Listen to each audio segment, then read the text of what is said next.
Hello there, lovely people. It's Alex from Nintendo Life here, and today we're going to be looking at a thing, and that thing happens to be the Orion, which is... How do I even describe this thing? It's essentially, I suppose, a portable monitor for your Switch, but it goes a little bit beyond that as well. I'll just show you. So the basic idea is that you open this thing at the back, and in there you slip your Switch, which I'm going to do. I'm going to do that with my OLED. It supports an OLED, it supports a standard Switch as well, but I'm using my OLED because it's got charge in it. So that's that in the back there. You close it up and... I'm grimacing because it's a bit crunchy to put it in, and I don't like putting it in, frankly. And then you take your Joy-Con, you slide them on the side like this, that goes in there, and then you get the other one. You slide it on the other side, and when it eventually goes in, hey presto, you've got a bit of a monstrosity. It's essentially, it's a bigger screen for your Switch. But it does also come with these sort of chicken wings that go on the side there, and actually takes the weight off the Joy-Con, because you really don't want to be holding up, you know, the whole thing by just the Joy-Con, because it's a bit of a chunker. But they're an absolute pain to get on and off.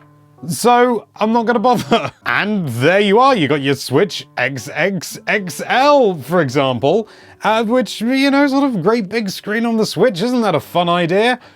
Except, a bit of a caveat, this is on Indiegogo, and it's been funded and everything, and they advertise it, and they don't make it especially clear. Like, they do describe it, but it's not clear that you need an external battery for this to run. You need, and it has to be one that can power a Switch dock, because that's essentially what this is. It's a dock with a screen on it.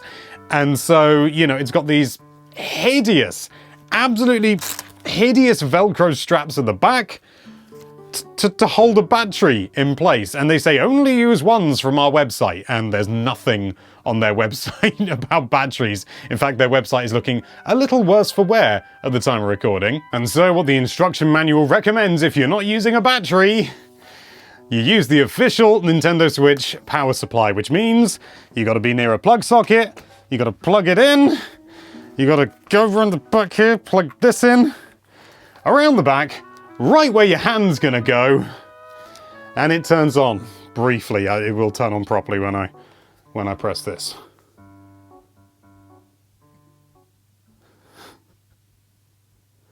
Come on now, don't make me look like a fool. There, it's turned on. Oh, look at that, I was playing Jackbox. So when you're playing a game, it looks like this. You have to be plugged into a power supply or an appropriate battery, which they didn't send me, which, you know, fair enough. They did send this to me for free, by the way, just for pure clarity's sake. And so you have to be plugged into the wall on this portable monitor. And a lot of portable monitors need to be plugged into a wall. I get it. But this is meant to be a handheld, and I stress they advertise this as a handheld.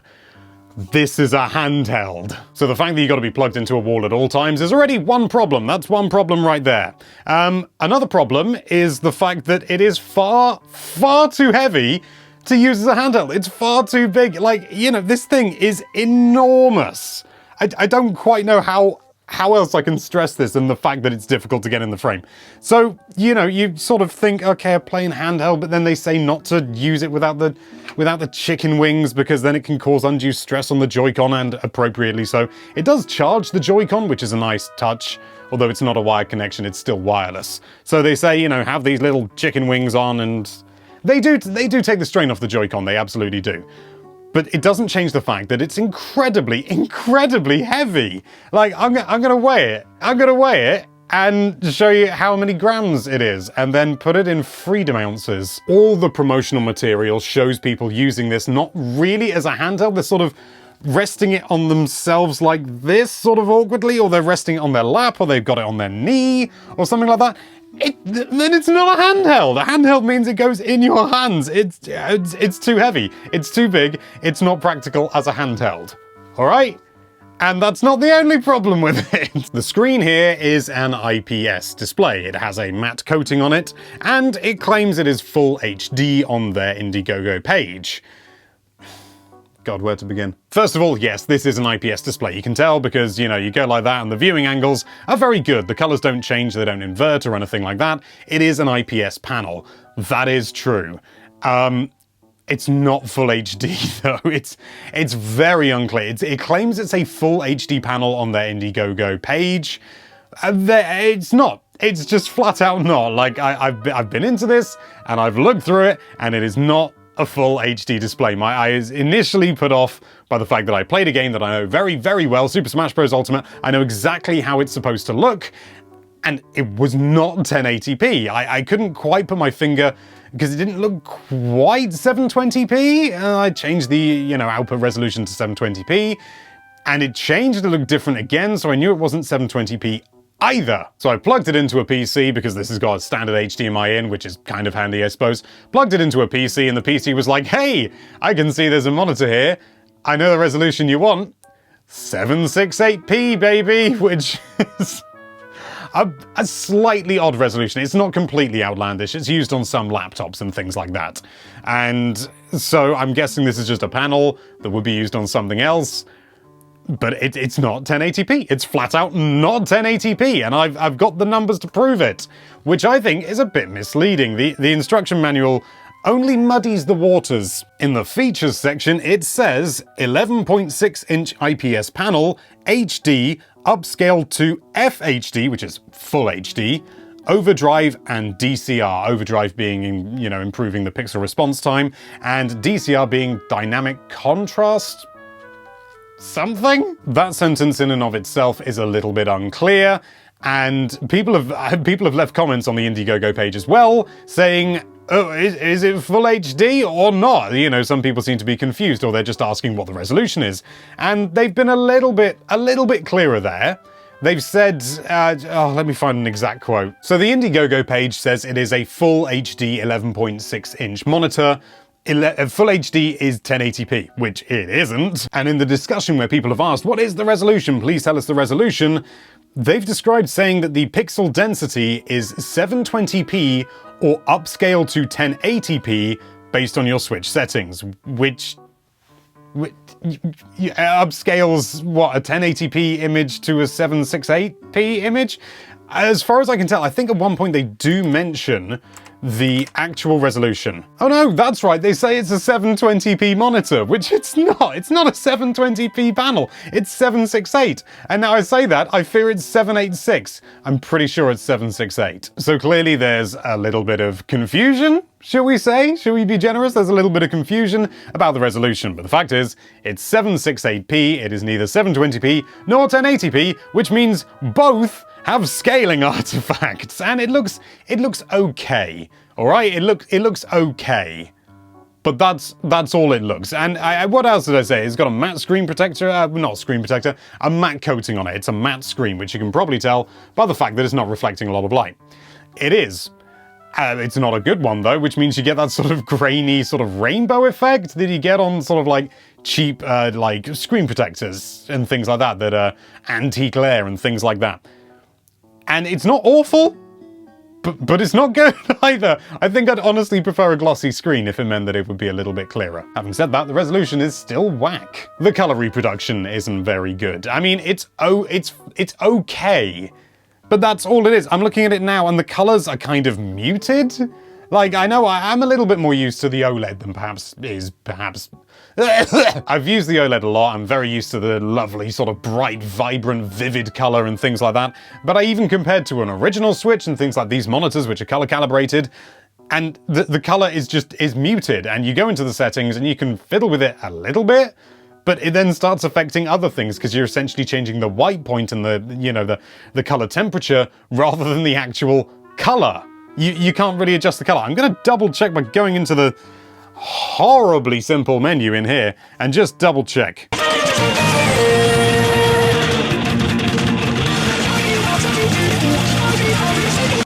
No. So what this device boils down to is it's a way to give your Switch a bigger screen, essentially, but you have to either use one of their proprietary batteries. I mean, other batteries may work, but they say to only use their own batteries, or you have to be plugged into a wall, and you can't really hold it in your hands properly because it's too heavy, and so you have to kind of have it on your lap or something like that. And the quality of the screen isn't great anyway. And it's a weird resolution which doesn't mesh well with the Switch's output or anything like that. It's slightly flawed. But there is another use case. There is, on the back, a kickstand. And if that looks reminiscent of the Switch's, like the original Switch's kickstand, it is. But I mean, it is a lot better than the Switch's original kickstand. Not as good as the OLEDs though. So you can use this essentially like a giant tabletop mode, you know, flip out the kickstand, stick it on a surface, it stays there, and you use the Joy-Con wirelessly or something like that. And yeah, that does work. It is a bigger screen than using even the OLED. I'm gonna get it out of there now. I'm concerned about my boy. Oh my god, just looking at this, the screen's so much better on the OLED. So you prop this up on a table and you use it like a portable monitor. And you can, yeah, you know, it is better. It's bigger than the Switch's standard screen, even the OLED, you know. It's bigger, it's clearer, more people can see it, more people can play.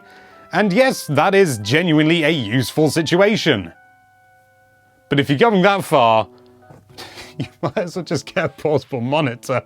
Wow, that's glossy! If you just buy a dedicated portable monitor, it's going to be much better quality. I mean, this thing is pretty damn lovely. I'll have some footage of it so that you can see. And it's really quite nice as a monitor. You know, it's very nice. In fact, it's 1080p, but it's big. It's bigger than this. And it weighs about as much, to be honest. It might be slightly heavier, but when you got the Switch in there. And you do need a dock and everything still then, because you have to have a dock, but you could get a smaller dock, for example, a third party or something like that, and use that. And I think that would be a much better use case, especially when you consider the price of this thing. Oh, but before we get into that, they tout dual stereo speakers, which I'm fairly certain is slightly tautological. It's got speakers on the back there, which means they fire out that way, which does not sound good. Let's have a quick comparison between the speakers on this and the standard OLED speakers, which are pretty good.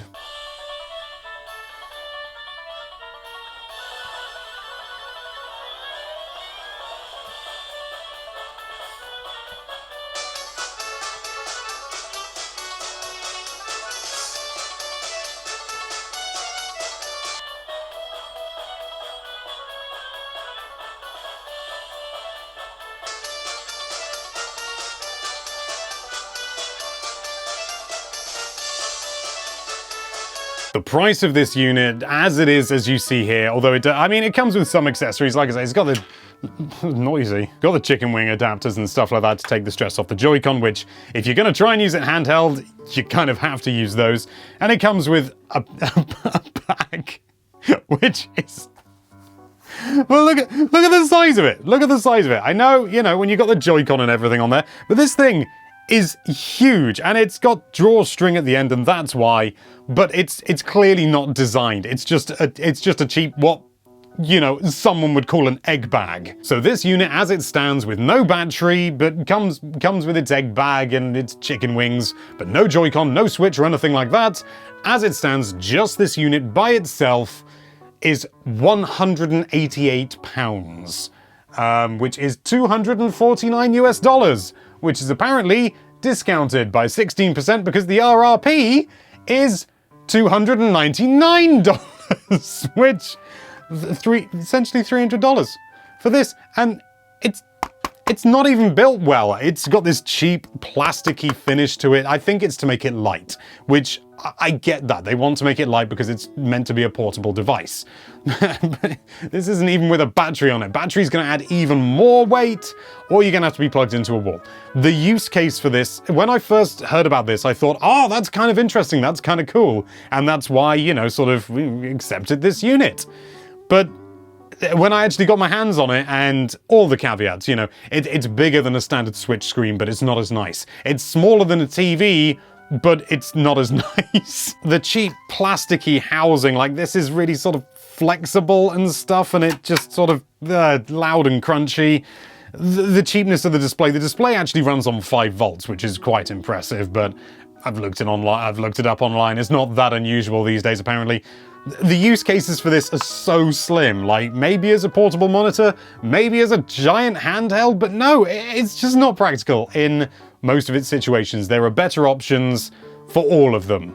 If you absolutely need a bigger Switch for your screen and you want to take it portably and you've got arms like baked potatoes, maybe. But for every other instance, I can't recommend it. It's this strange interim between docked and handheld, and it doesn't do any of it well.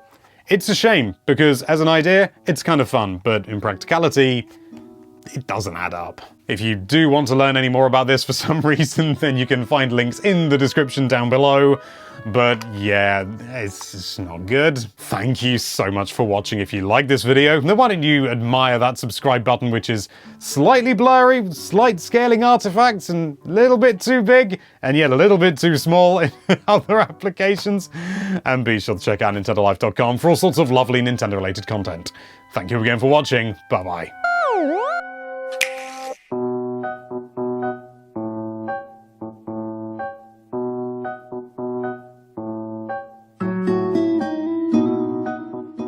Just found out that I can put the straps on my hand and now it's a shield. Thank you again for watching. Bye-bye.